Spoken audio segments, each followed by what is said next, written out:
السلام علیکم، easy wise میں خوش آمدید۔ نئے آنے والے ساتھیوں سے گزارش ہے کہ ہمارے چینل ایزی وائز کو سبسکرائب کر لیں اور بیل آئیکن کے بٹن کو دبا دیں تاکہ ہماری آنے والی ویڈیو آپ تک پہلے پہنچے۔ اپنے پیر صاحب نے عمل کیا ہے نا، اب جب تک یہ گھر دکھا نہیں دے گا اسی حالت میں رہے گا۔ اس نے بتایا کچھ بھی ہو میری بلا سے، لیکن اس وقت یہ معاون بالکل صورت حرام لگ رہا ہے۔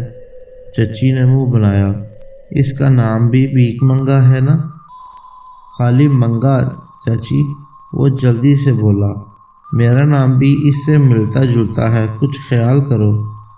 تو بلا چنگا ہے، چچی مسکرائیں، پھر زیر لب بڑبڑائیں، بوکا لنگا۔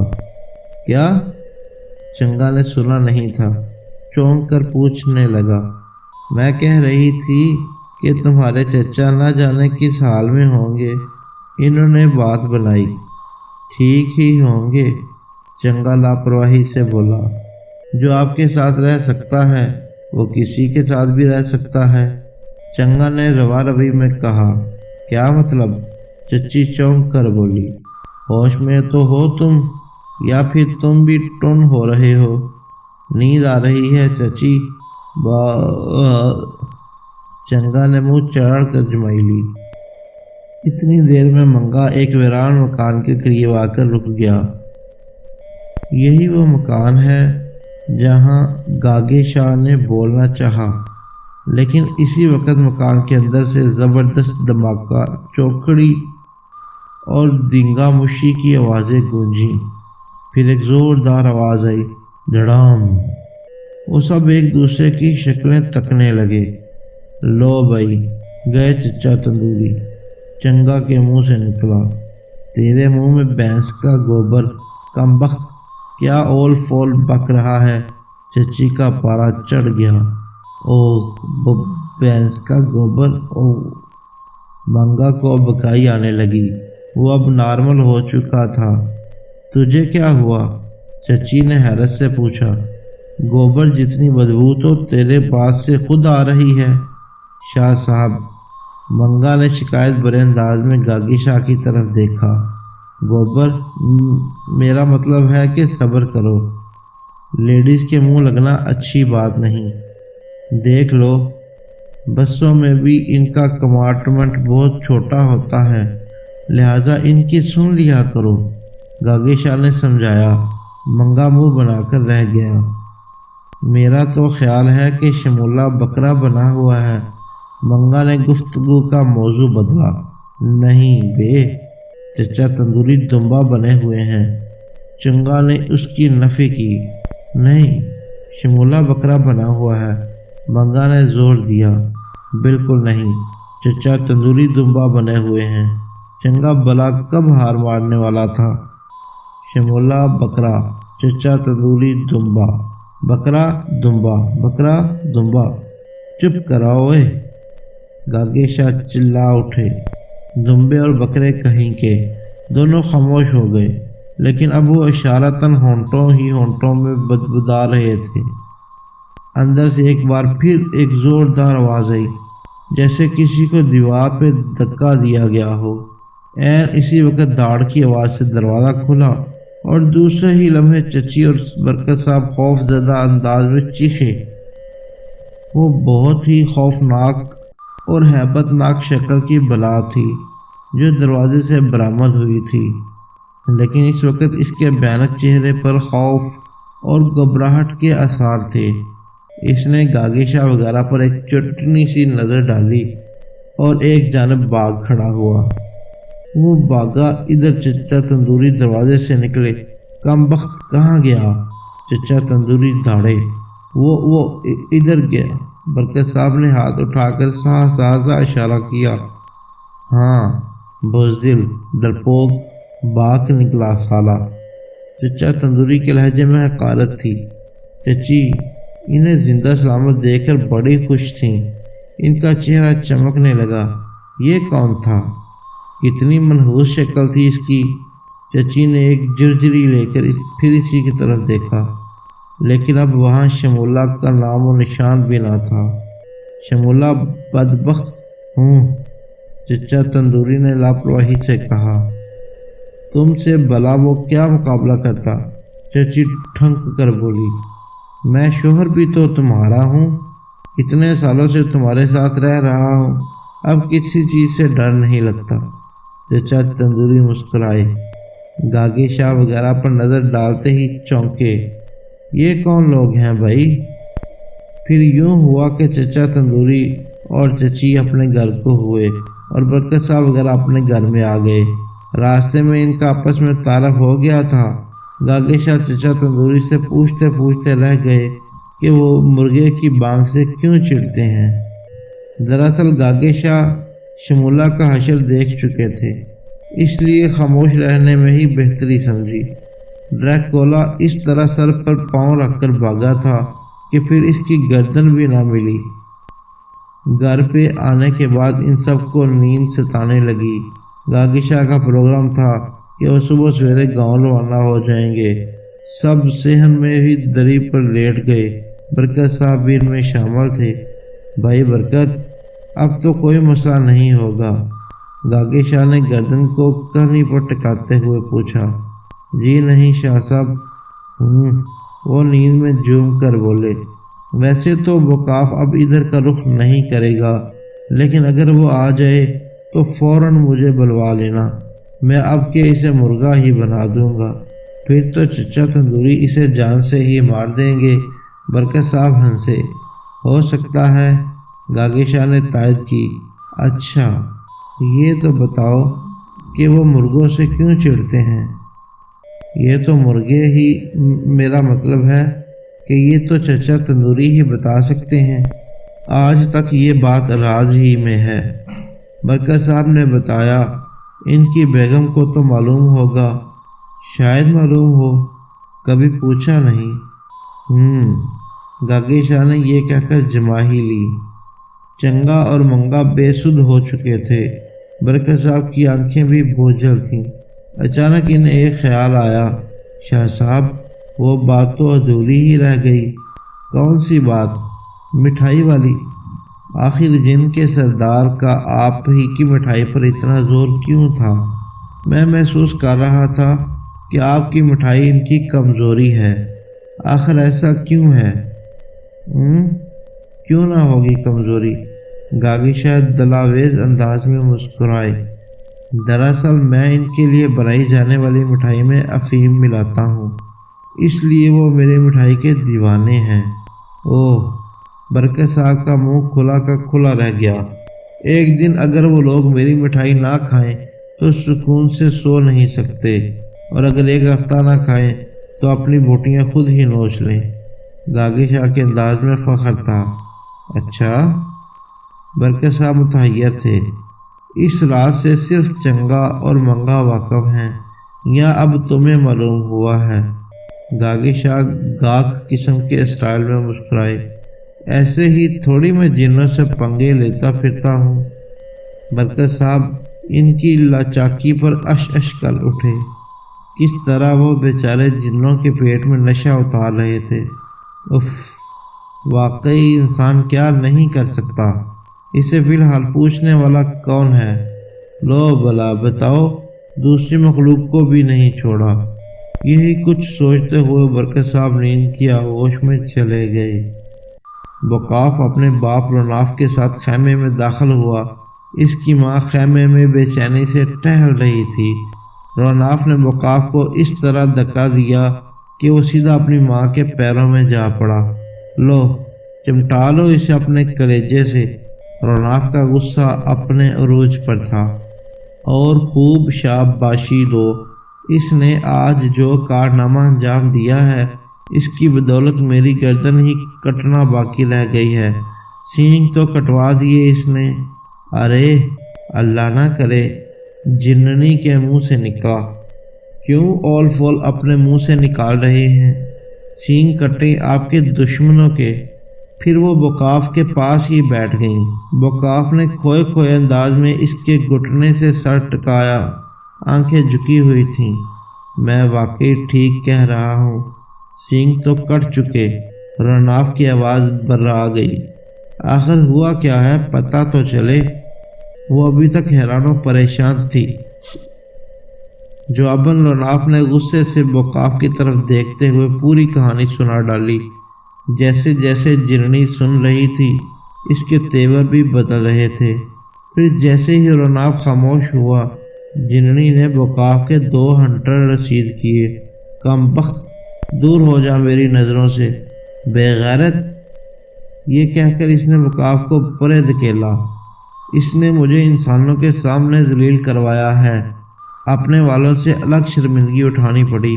وہ تو شکر کرو کہ اپنے سردار بہت اچھے ہیں، کوئی اور ہوتا تو ہم لوگوں کو قبیلہ بدر کر دیتا۔ اس منحوس کو ہی قبیلہ بدر کروا دو۔ جننی غصے سے بولی۔ تم بھی ایسا ہی کہہ رہی ہو ماں؟ پہلی بار وقاف کی زبان کھلی۔ اس کے انداز میں درد شامل تھا۔ ہاں ہاں، میں بھی یہی بولوں گی۔ تجھے اپنے باپ کے سینگوں کی پرواہ نہیں ہے تو ہم لوگ کیوں تجھے اپنے سینگوں سے چمٹا کر رکھیں؟ تیرے بابا بالکل ٹھیک کہتے ہیں، تجھے میرے لاڈ پیار نے بگاڑ دیا ہے۔ وہ اس پر چڑھ دڑی۔ روناف بھی اسے گور رہا تھا لیکن اب غصہ ماند پڑ چکا تھا۔ تھوڑی دیر بعد وہ بولا، اب بس، اس کا علاج ہے شادی گلچین جننی سے۔ اس کی شادی کر دو، وہ مجھے بھی اچھی لگتی ہے۔ کیا مطلب؟ جننی چونکی۔